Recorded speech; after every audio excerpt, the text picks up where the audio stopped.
COA practical examக்கான 16th exercise பார்க்க போறோம். அதுக்கு முன்னாடி நம்ம சேனல்ல வர வீடியோஸ் தொடர்ந்து பார்க்க நம்ம சேனலை மறக்காம சப்ஸ்கிரைப் பண்ணிக்கோங்க. இப்போ 16th exerciseல பாத்தீங்க அப்படின்னா using formulas and functions ரெண்டு டாபிக் நீங்க பண்ற மாதிரி இருக்கு. ஃபர்ஸ்ட் டாபிக் பாத்தீங்க அப்படின்னா to prepare a worksheet showing the monthly sales of a company in different branch office. ஒரு கம்பெனியோட டிஃப்ரெண்ட் பிரான்ச்சஸ்ல இருக்க சேல்ஸ வந்து உங்களை ஷோ பண்ணி அதோட டோட்டல் சேல்ஸ் ஆவரேஜ் சேல்ஸ கண்டுபிடிக்க சொல்லியிருக்காங்க, காமிக்க சொல்லியிருக்காங்க. பாருங்க, இப்போ நான் ரெடி பண்ணி வச்சிருக்கேன். இதை எப்படி பண்ணலான்றத பார்ப்போம். இப்போ உங்களுக்கு எத்தனை காலம் வேணுமோ செலக்ட் பண்ணிக்கோங்க.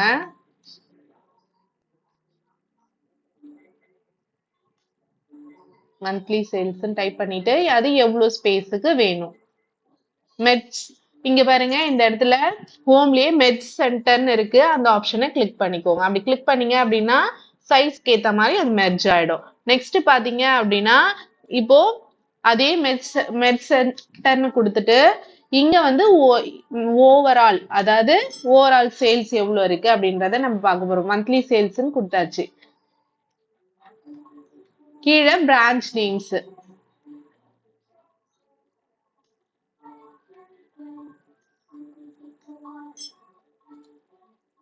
இங்க ஜனவரி 2025, அப்புறம் எத்தனை மந்த்துக்கு நீங்க போட போறீங்களோ அத்தனை செல்ஸை நீங்க செலக்ட் பண்ணிக்கோங்க.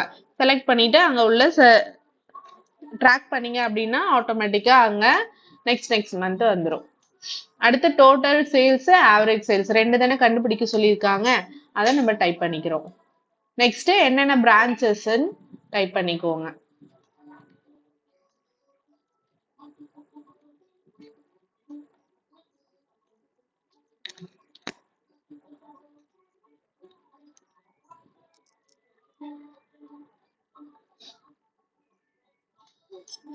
நிறைய 2-3 பிரான்ச்சஸ் வந்து அவங்க சொல்லியிருந்தாங்க இல்லையா, அதுக்காக ஒரு டிஸ்ட்ரிக்ட், அதாவது Chennai branch, Chengalpattu branch, Kanchipuram branch, Salem branch நம்ம டைப் பண்ணி வச்சிருக்கோம்.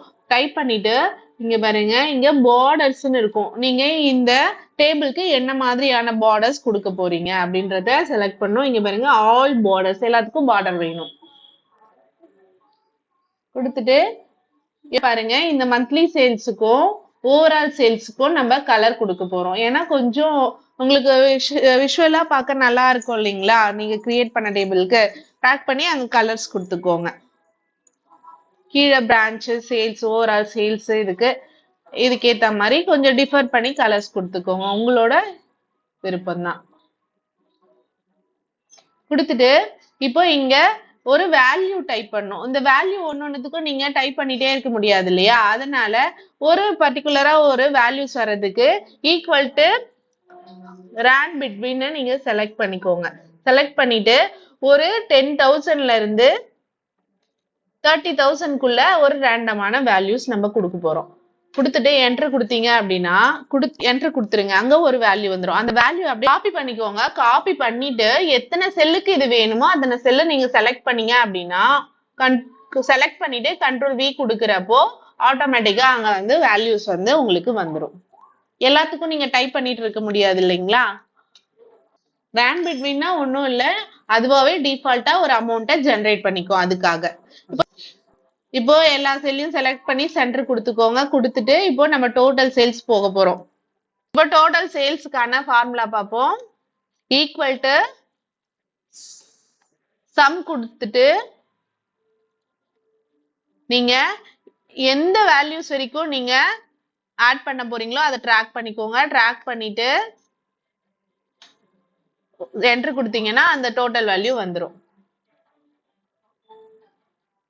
நெக்ஸ்ட் அப்படியே எத்தனை காலத்துக்கு நீங்க அந்த மாதிரி டோட்டல் பண்ணமோ அதை ட்ராக் பண்ணிக்கோங்க. உங்களுக்கு ஆட்டோமேட்டிக்கா அதுக்கான மொத்த டோட்டல்ஸ் வந்துடும். ஒரு இடத்துல ஃபார்முலா போட்டுட்டு நீங்க ட்ராக் பண்றப்போ ஈஸியா மொத்தத்துக்கான வேல்யூஸ் கிடைச்சிடும். நெக்ஸ்ட் ஆவரேஜ் சேல்ஸ் பார்ப்போம்.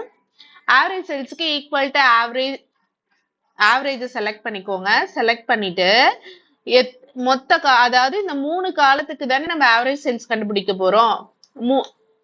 அதனால அது வரைக்கும் செலக்ட் பண்ணிட்டு என்ட்ரு கொடுத்தீங்க அப்படின்னா அதுக்கான ஆவரேஜ் சேல்ஸ் வந்துடும். இப்போ அதே மாதிரி அந்த காலத்தை மொத்தமா நீங்க செலக்ட் பண்ணீங்க அப்படின்னா அந்த 4 டிஸ்ட்ரிக்ட், அதாவது மீதி 3 டிஸ்ட்ரிக்ட்ஸ் இருக்கு இல்லைங்களா, அதுக்கான ஆவரேஜ் சேல்ஸ் கிடைச்சிடும். ஃபர்ஸ்ட் டாபிக் முடிஞ்சிருச்சு. இதுதான் வந்து ஒரு கம்பெனியோட டிஃப்ரெண்ட் டைப் ஆஃப் பிரான்ச்சோட டோட்டல் சேல்ஸ், ஆவரேஜ் சேல்ஸ் கண்டுபிடிச்சிட்டோம். இந்த மெத்தட்ல பண்ணீங்கன்னா உங்களுக்கு ரொம்ப ஈஸியா இருக்கும். நெக்ஸ்ட் டாபிக் போலாம். நெக்ஸ்ட் டாபிக் பாத்தீங்க அப்படின்னா prepare a statement for preparing result of 10 students in 5 subject. அதாவது 10 ஸ்டூடெண்ட் வந்து ஒரு 5 சப்ஜெக்ட்ல எவ்வளவு மார்க் எடுத்திருக்காங்க, என்ன பாஸ் ஆயிருக்காங்களா, ஃபெயில் ஆயிருக்காங்களா, ஃபர்ஸ்ட் கிளாஸ்ல பாஸ் ஆயிருக்காங்களா, டிஸ்டிங்ஷனா, செகண்ட் கிளாஸான்றதை நீங்க கண்டுபிடிக்கணும்னு சொல்லியிருக்காங்க ஒரு ஸ்டூடெண்ட்டுக்கும். நார்மலா இப்போ ஃபர்ஸ்ட் டாபிக்ல பண்ண மாதிரி ஒரு செல்லி ஃபர்ஸ்ட் நேம், தமிழ், இங்கிலீஷ்னு ஒரு subject, total mark, average, result மேல நீங்க டைப் பண்ணிக்கோங்க. டைப் பண்ணிட்டு அதுக்கான கலர்ஸ் கொடுத்துருங்க. நீங்க ஃபர்ஸ்ட் காலம்ல பாத்தீங்க அப்படின்னா ஸ்டூடெண்டோட நேம் ரேண்டமா யாராச்சும் ஒரு 10 ஸ்டூடெண்டோட நேம் கொடுத்துக்கோங்க. கொடுத்துட்டு ஒருத்தருக்கா நீங்க மார்க் ரேண்டமா போட்டுக்கோங்க. போட்டுட்டு இப்போ அந்த ஃபர்ஸ்ட் ஸ்டூடெண்டோட டோட்டல் வேல்யூ பார்க்கணும் அப்படின்னா நம்ம ஆட் பண்ணோம்னா என்ன பண்ணுவோம், ஈக்குவல் டு சம்னு போட்டுட்டு அந்த 5 சப்ஜெக்டையும் செலக்ட் பண்ணிக்கோங்க. அந்த ரோ செலக்ட் பண்ணீங்க அப்படின்னா ஆட்டோமேட்டிக்கா டோட்டல் வந்துடும். அதை அப்படியே நீங்க கீழே ட்ராக் பண்ணீங்க அப்படின்னா அந்த காலத்தை 10 ஸ்டூடெண்ட்டுக்கான டோட்டல் வேல்யூஸ் வந்துடும். நெக்ஸ்ட் ஆவரேஜுக்கான ஃபார்முலா பாத்தீங்க அப்படின்னா ஈக்குவல் டு ஆவரேஜ்னு கொடுத்துட்டு அதே மாதிரி எத்தனை சப்ஜெக்டோ அந்த ரோ செலக்ட் பண்ணிக்கோங்க. செலக்ட் பண்ணிட்டு நீங்க என்ட்ரு கொடுத்தீங்க அப்படின்னா அதுக்கான ஆவரேஜ் மார்க் கிடைச்சிரும். இப்போ அந்த காலம் முழுக்க நீங்க ட்ராக் பண்ணீங்க அப்படின்னா இப்போ அந்த மற்ற ஸ்டூடெண்டோட ஆவரேஜ் மார்க்கும் கிடைச்சிரும். நெக்ஸ்ட் பாத்தீங்க அப்படின்னா அந்த ஸ்டூடெண்ட் பாஸ் ஆயிருக்காங்களா, ஃபெயில் ஆயிருக்காங்களான்னு பார்க்க போறோம். நம்ம இஃப் கண்டிஷன் யூஸ் பண்ண போறோம். இஃப் கண்டிஷனை செலக்ட் பண்ணிக்கோங்க. லாஜிக் டெஸ்ட் பாத்தீங்க அப்படின்னா அண்ட், ஏன்னா நம்ம இதுல ஒண்ணுக்கு மேற்பட்ட விஷயங்களை பார்க்க போறோம், அதனால வந்து அண்டு செலக்ட் பண்ணிக்கிட்டோம். நெக்ஸ்ட் பாத்தீங்க அப்படின்னா லாஜிக் 1 பாத்தீங்க அப்படின்னா ஒரு ஸ்டூடெண்ட் வந்து ஒரு 5 சப்ஜெக்ட் இருக்குன்னா அந்த ஒரு சப்ஜெக்ட்லயும் வந்து மினிமம் ஒரு 35 மார்க் எடுத்திருக்கணும். 35 மார்க்ல இருந்து அதிகமா அதுக்கு மேல போறவங்க தான் வந்து பாஸ். சோ அதனால கிரேட்டர் தென் ஈக்குவல் டு 35 நான் இங்க கொடுத்துட்டு நெக்ஸ்ட் வந்து ட்ரூ வேல்யூ, ஃபால்ஸ் வேல்யூ கொடுக்க போறோம். இப்போ அவங்க 35ல இருந்து மார்க் எடுத்திருந்தாங்கன்னா அவங்க வந்து பாஸ், அதுதான் வந்து உங்களுக்கு ட்ரூ வேல்யூ. 35க்குள்ள இருக்காங்க அப்படின்னா அந்த ஸ்டூடெண்ட் வந்து ஃபெயில், அது வந்து ஃபால்ஸ் வேல்யூ. இங்க நான் ஃபெயில்ன்றத கொடுத்துட்டு நீங்க என்ட்ரு கொடுத்தீங்க அப்படின்னா இங்க பாருங்க, இந்த ஃபர்ஸ்ட் ஸ்டூடெண்ட் பாத்தீங்க அப்படின்னா ஃபர்ஸ்ட் ஒரு தமிழ்ல வந்து 30 மார்க் எடுத்து ஃபெயில் ஆயிருக்காங்க. சோ இங்க ரிசல்ட் வந்து ஃபெயில்னு வந்திருக்கு. அத நீங்க அப்படியே அந்த காலத்தை ட்ராக் பண்ணீங்கன்னா மத்த எல்லா ஸ்டூடெண்ட்டுக்கான ரிசல்ட் வந்து உங்களுக்கு வியூ பண்ணிடும். நெக்ஸ்ட் பாத்தீங்க அப்படின்னா அவங்க கிளாஸ், அவங்க வந்து டிஸ்டிங்ஷனா, ஃபர்ஸ்ட் கிளாஸா, செகண்ட் கிளாஸான்றத வந்து இங்க கொடுக்கணும். இஃப் கண்டிஷன் நான் செலக்ட் பண்ணிட்டு அங்க அண்டையும் செலக்ட் பண்ணிக்கிறேன். ஏன்னா நம்ம ஒண்ணுக்கு மேற்பட்ட விஷயத்த பண்ண போறோம் இங்க. நெக்ஸ்ட் பாத்தீங்க அப்படின்னா லாஜிக் 1 என்ன அப்படின்னா ரிசல்ட்ல பாஸ் ஆனவங்க அவங்களுக்கு தான் நம்ம டிஸ்டிங்ஷனா, ஃபர்ஸ்ட் கிளாஸான்றது வரும் இல்லைங்களா. சோ அதனால அந்த ரிசல்ட்டை நான் செலக்ட் பண்ணிட்டு பாஸ் கொடுத்துக்கிட்டேன். லாஜிக் 2 பாத்தீங்க அப்படின்னா அந்த ஸ்டூடெண்ட் வந்து 80 above இருந்தாங்க அப்படின்னா அவங்க வந்து டிஸ்டிங்ஷன், அதனால அந்த காலத்தை செலக்ட் பண்ணிட்டு அங்க கிரேட்டர் தென் ஈக்குவல் டு 80 கொடுத்துட்டு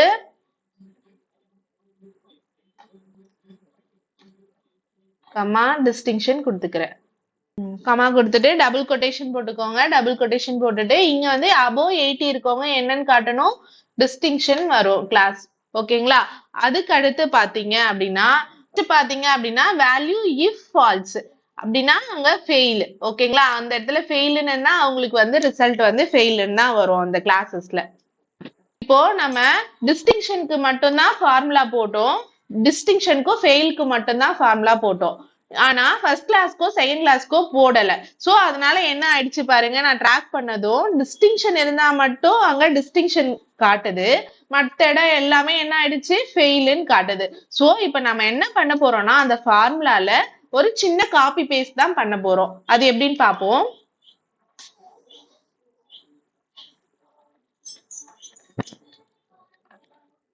நம்ம பண்ண ஃபார்முலா இங்க பாருங்க மேல இருக்கு. இஃப்ல இருந்து செலக்ட் பண்ணிக்கோங்க, டிஸ்டிங்ஷன் வரைக்கும் செலக்ட் பண்ணிட்டு காப்பி பண்ணிக்கோங்க. காப்பி பண்ணிட்டு திரும்ப அந்த கமா பக்கத்துல பேஸ்ட் பண்ணிக்கோங்க. பேஸ்ட் பண்ணிட்டு இந்த 80 இருக்கு இல்லைங்களா, அங்க 60 மாத்திக்கோங்க. 60 மாத்திட்டு டிஸ்டிங்ஷன் இருக்க இடத்துல ஃபர்ஸ்ட் கிளாஸ் டைப் பண்ணிக்கோங்க.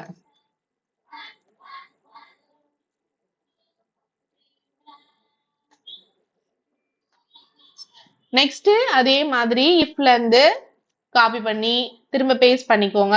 பேஸ்ட் பண்ணிட்டு நீங்க 80 above 35 வந்து செகண்ட் கிளாஸ். சோ 35 செலக்ட் பண்ணிக்கோங்க, டைப் பண்ணிக்கோங்க. டைப் பண்ணிட்டு இங்க டிஸ்டிங்ஷன் இடத்துல செகண்ட் கிளாஸ் டைப் பண்ணிக்கோங்க. செலக்ட் பண்ணிட்டு நீங்க என்டர் கொடுத்தீங்க அப்படின்னா என்டர் கொடுத்துட்டு ட்ராக் பண்ணுங்க. ட்ராக் பண்ணீங்க அப்படின்னா இங்க பாருங்க சேஞ்ச் ஆயிருச்சு.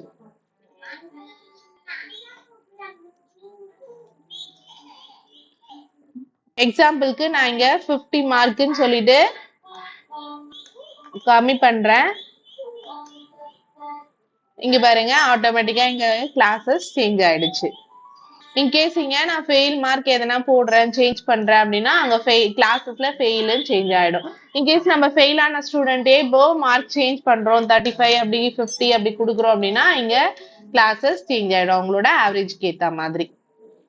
இதுதான் வந்து ரெண்டாவது டாபிக். இது மாதிரியான யூஸ்ஃபுல்லான வீடியோஸை நம்ம சேனல்ல தொடர்ந்து பார்க்க நம்ம சேனலை மறக்காம சப்ஸ்கிரைப் பண்ணிக்கோங்க.